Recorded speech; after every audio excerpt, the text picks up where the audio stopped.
Good afternoon, friends. It's noon on Monday, March 20th. Let's chat about historic real estate. Let's chat about the state of Maine in particular.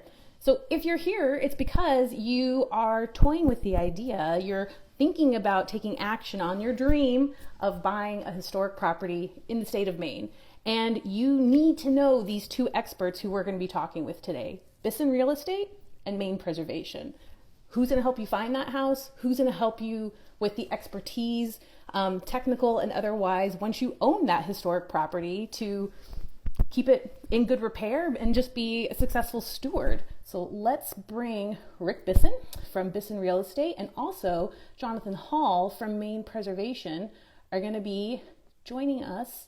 Rick, thanks so much for being a part of this conversation today. Oh, my pleasure. We're super excited to be here with you, and thank you so much for the invitation.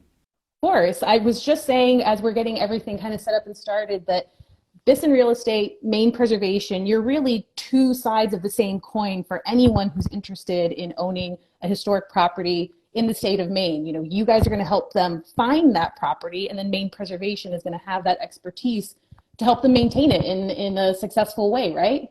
Exactly right. Yeah, it's a great collaboration. My first kind of question is for you on the real estate side of things is what kind of sets Bisson apart in terms of really understanding when it comes to an old house person who is not going to be turned off by the creaky floors and the kind of wonky doorways and things like that. Tell us kind of when you have someone who approaches you, I want an old house, like how does Bisson work with that kind of a home buyer versus someone who maybe isn't so focused on historic? Sure. I grew up in an old house, 1820s brick home that my father renovated from, basically the studs and rebuilt the house. Myself, my wife, and our family have grown up in historic homes. Our current home is roughly 1800. It's an old cape, post and beam. And, so I've lived in them all my life. I've never lived in anything new. As a matter of fact, I think 1910 might be the youngest house I've ever lived in. So they're very unique in the fact that if it's built and it's post and beam construction, then if the bones are good, you have all the structure you need. Right. Well, and I just want to take a minute to welcome Jonathan Hall from Maine Preservation. Hey, Jonathan, thanks for joining. I was just saying to Rick that you two are really, you're two sides of the same coin for anyone who's interested in owning historic property in Maine. That, Maine Preservation really comes in as a resource to not just homeowners, but any historic property, commercial or otherwise. Once you own that property, how do you maintain it? What are the skill sets that you're going to need to bring people into the mix? So I'm eager to get into some of that today. What our mission is and what our goals are is to help people transition into an older home that might have some deferred maintenance, and that just need to get people on the right path and get them going forward to a successful home ownership. And Rick, do you sometimes have people, when you're maybe walking through a property that they're seeing it and they're starry eyes, but there's that reality check that maybe has them nervous if this is really a house they can take on? Are you in the habit of saying, actually, Maine Preservation is a great resource for you as a homeowner? If this ends up being your house, are you in the habit of giving people some suggestions of how they can go about, tapping into those networks? Oh, yeah, exactly right. And somebody like Jonathan at Maine Preservation is just a great resource for them to reach out to get advice. And, it may be that they can help them coach them through that this is the house for them. And it may be that they coach them on the way out too, that it may not be the house for them. People need to be comfortable with what they're going to purchase. It's not for everybody. It's not a journey that everybody should be on. Mm-hmm. And some people have dreams of being in an old house. And once they step inside one and see the differences that they offer really in their unique character, mm-hmm. It isn't for everybody. Mm-hmm. Well, and I'm curious kind of what's the kind of energy that you're seeing in the market right now in Maine? I know the last couple of years, lots of people have been using kind of the work from home opportunities to finally take the leap and, buy the house in the middle of the woods in Maine. Are you still having a lot of people coming to you from all across the country? Are things kind of localized? What are you seeing on the ground? Oh, it's definitely coming from out of the state. And it's always been that way too. It's been amplified with COVID for sure. So there's been a lot of out of state influence, and that will continue, I think, throughout. And like you said, being able to work from home has really ramped that up though. And actually, just looking at the comments, what is an example of something, and this is for either of you, Rick, when you're walking somebody through, Jonathan, if you're doing a site visit with a homeowner, what are some of the things that you often hear people are intimidated by? It looks like a big to do, but in actuality, as long as you kind of have the right support system skill set, can actually be manageable. Like maybe it's a roof, maybe it's a heating system. What are some of the things that you often see people kind of have a pause, but you can help them over that hurdle? It really depends on the person. You know, we will have met with them in advance and have some idea of what they're looking for. Because not everybody is looking for a renovation project. They may have a home that's just been renovated. It's just a matter of maintenance and upkeep. So what is the age of the roof? What is the furnace age? How does the foundation look? Those are kind of the basic things that we'll look at.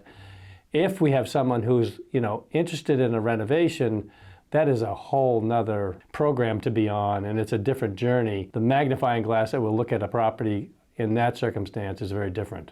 And Jonathan, what are some of the things that you often find yourself connecting people with the right sources so that they can understand some of these I things get a that lot aren't of so calls intimidating? from people who've gotten some proposals from contractors, especially, and it knocks them for a loop because they can be very expensive, and you have to kind of just talk them down and say, well, you just take things a step at a time.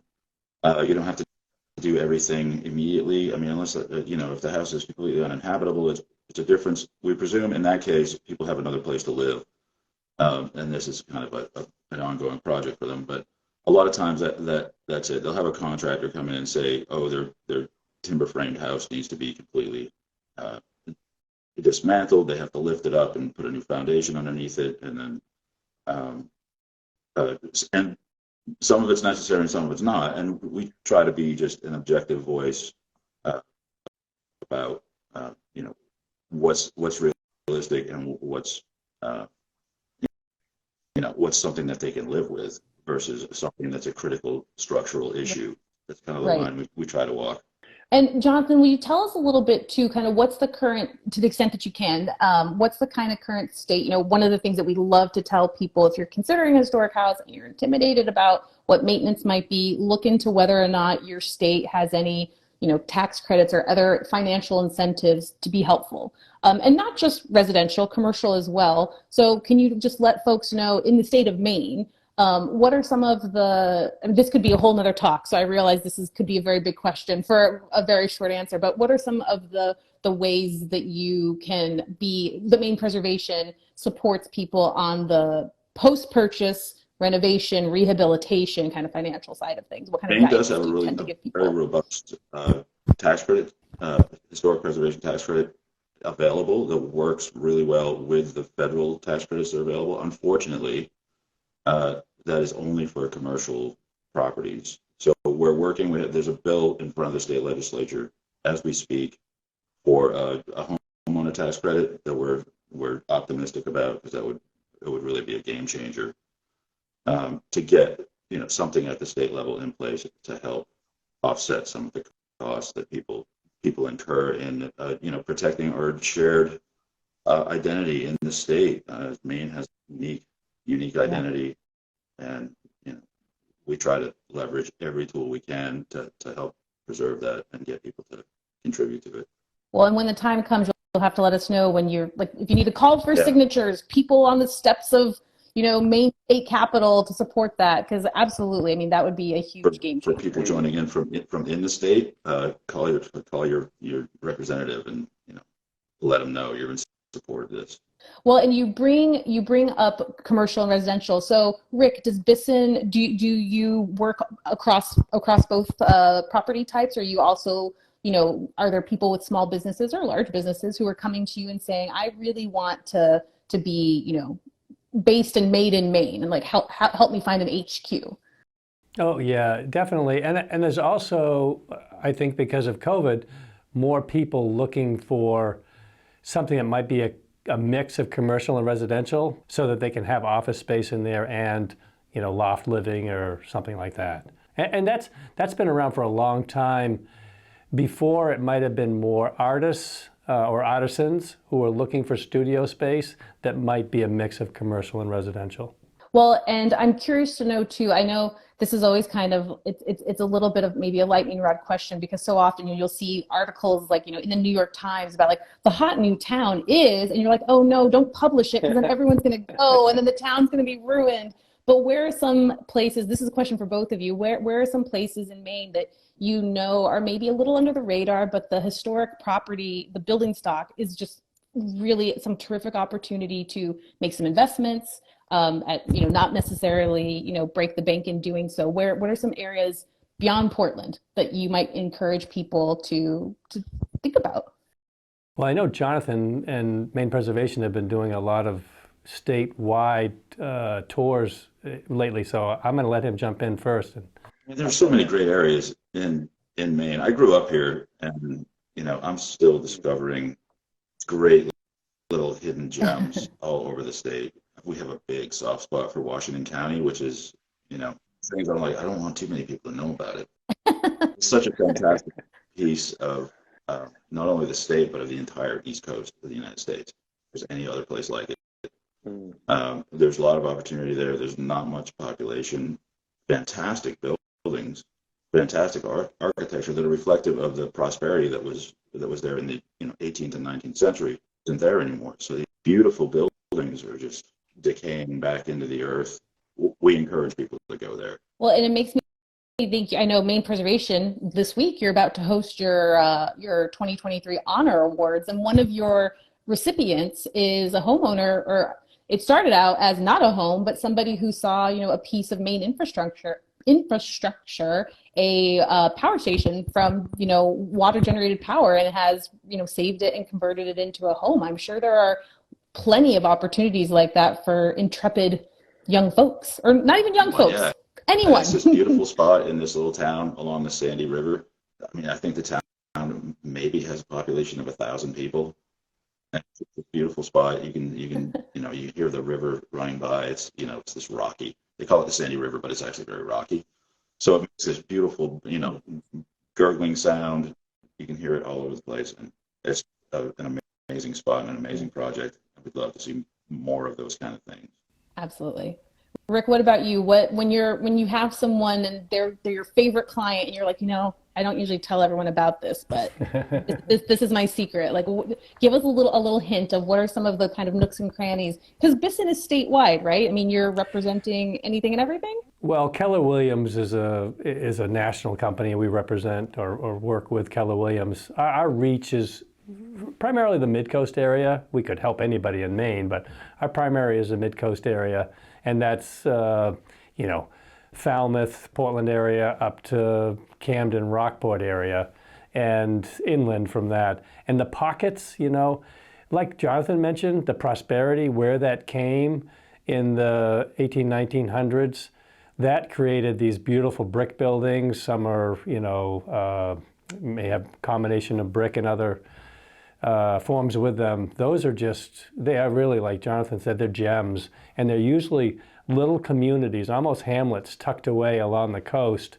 and depending on the scale in which you want to live would determine which of those little places would work for you.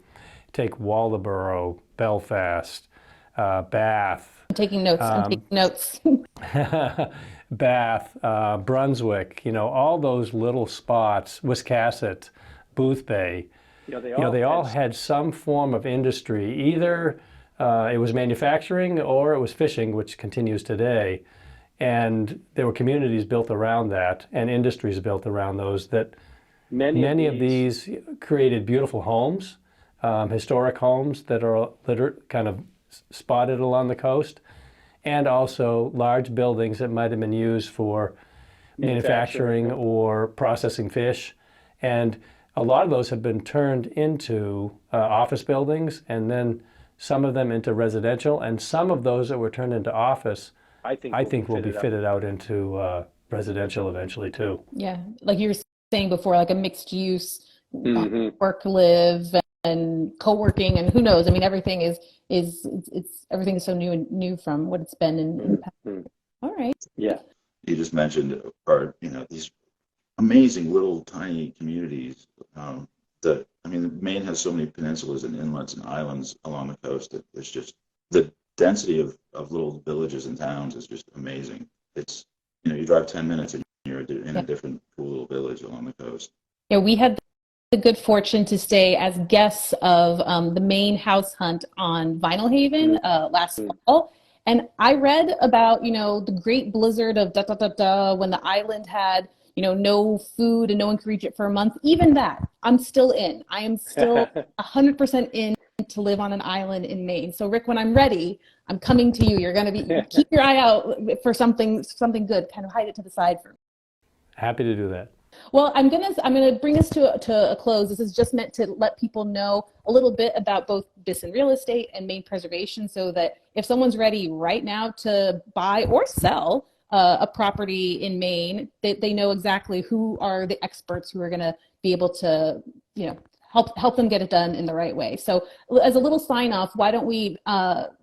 Jonathan and Rick, let us know maybe what's kind of the main takeaway you want people to know. If they want to get in touch with you, some if Jonathan, if you've got an upcoming, technical program, what's your parting thoughts? The next thing we have coming up is, it's just a very casual gathering. We do the first Monday of every month called Monday Meetup.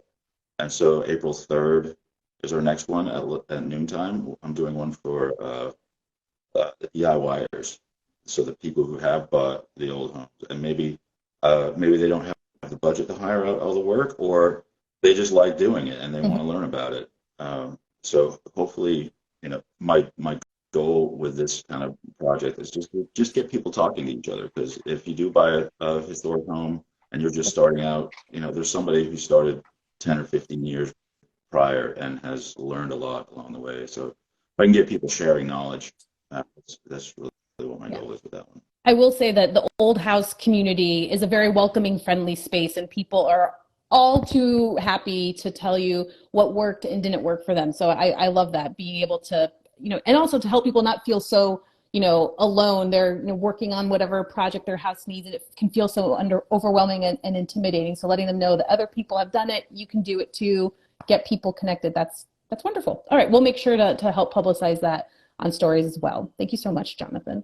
And Rick, do you have anything exciting kind of coming on market soon that people should, we want people to follow both of you. Follow Bisson Real Estate, follow Maine Preservation. Do you have anything coming on market soon, or anything that's on the market already that you're really excited about and you want to encourage people to reach out? We do have a very unique old home for sale right now in Bath at 910 Washington Street. So you could certainly search that and find that property. It's a very unique property. It looks across the street from the patent-free library park, which is an open space park. You can see the Kennebec River, glimpses of views of that. And it's very easy to walk to downtown Bath, an old shipbuilding town, and talk about beautiful buildings and places to be. That's certainly it. But really, follow us on Instagram at Bisson Real Estate and BissonRealEstate.com. And we'd love to help connect people, answer questions. You may not be ready to buy right now, but we'd love to be a resource for thinking about the process and helping it not be intimidating. Well, thank you both so much. I hope that people, are going to watch this, save it for later. So just like you said, when the time comes, they might not be ready today or this month or this year, but they know that there are folks out there at the ready with the right expertise to help them when they need it. So thank you all so much. I appreciate your time. Thank you, Christiana. Thanks, guys. Enjoy the rest of your afternoon.